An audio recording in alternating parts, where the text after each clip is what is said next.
Got a 2020 Kia Soul.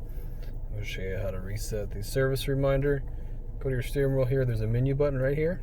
I'm going to press this. We're going to use the display right there. We're going to go all the way to that gear setting right there. This is on the far right.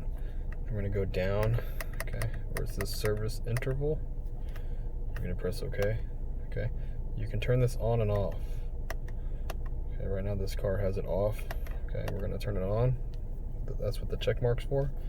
And you can go down and you can adjust how many miles until it will remind you. So let's set this guy up for 3. And then how many months? We'll do every 6 months. Okay, and I'll ask you if you want to save. Just press yes, and that's it. It's pretty simple. I'll go ahead and show you. Then whenever it gets all the way down, you actually have the reset there, and then you can go ahead and reset it like that. If you want to turn it back off, there you go.